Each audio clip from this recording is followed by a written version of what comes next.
Donc là, je vais te montrer la maison du présent. J'appelle ça la maison du présent parce que moi, ça fait 20 ans que je visite la maison du futur. Et la maison du futur, on la voit jamais. C'est-à-dire que tu vois des trucs formidables et tu te dis, bah, je voudrais ça chez moi, et on dit non, c'est pas possible. Quand tu dis, ah bon, et c'est pour quand? Bah, on te dit toujours, c'est parce qu'il manque ça, parce qu'il n'y a pas la puce RFID sur le truc, donc le frigo, il peut pas marcher comme tu veux.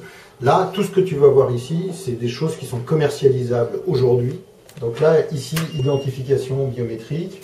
On peut le faire avec le doigt, on peut le faire avec les veines de la main, ça existe également.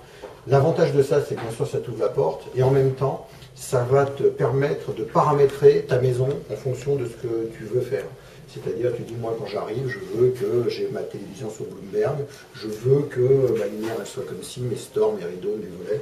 Donc, tout se paramètre à partir d'ici, si on le veut, ou si on ne le veut pas, bien sûr, on ne le fait pas. Si j'avais ouvert avec l'autre doigt, ça aurait ouvert la porte également, mais ça aurait appelé la police. Puisque c'est une sécurité. C'est une sécurité. Je sais que quand j'utilise ma main gauche, ou un autre doigt comme tu veux, ça ouvre la porte, mais ça va déclencher un appel police. On arrive ici et ce qu'on voit en premier, là, c'est un écran en relief. C'est les premiers écrans en relief sans lunettes. Bien sûr, c'est un contenu spécifique au départ. C'est ce qu'on appelle un écran lenticulaire. On a 8 points de vue différents suivant qu'on se déplace, on déplace sa tête. Et le but de cet écran, c'est de pouvoir piloter sa maison sans toucher. Parce qu'au-dessus, on le voit peut-être là-haut, il y a une caméra 3D. Et cette caméra va repérer la position de ta main dans l'espace.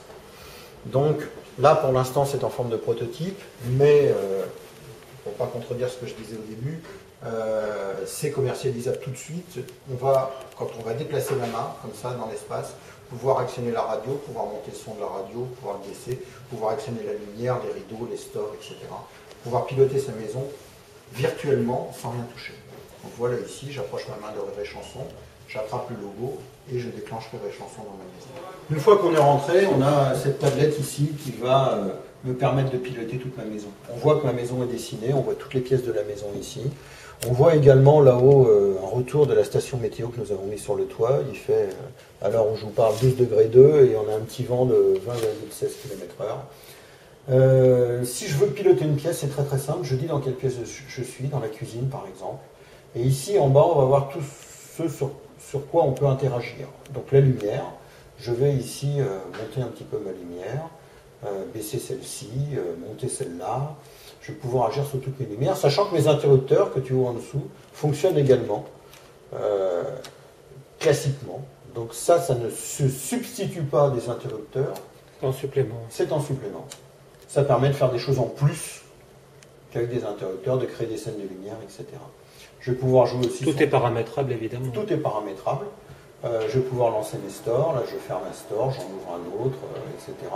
Et tout ce que tu vois en bas concerne la musique ou la télé. Donc par exemple radio, je vais écouter la radio, je vais écouter TSF Jazz, je vais monter un petit peu le son. Voilà. Et donc on a déclenché exactement ce qu'on voulait. Je vais changer pour passer sur FIP. Voilà, là on n'a pas d'écran de télé, mais on pourrait imaginer qu'on joue sur les images de la pièce. Ça centralise les commandes ici. Oui. Ce qui est bien, c'est que cette interface-là, on va la retrouver sur tous les ordinateurs de la maison, qu'ils soient Mac ou PC ou Linux. On va la retrouver également sur tous les téléphones portables, notamment les iPhones, les iPod Touch, les BlackBerry. On va retrouver exactement cette interface-là qu'on a redéveloppée pour tous les types de médias possibles et inimaginables.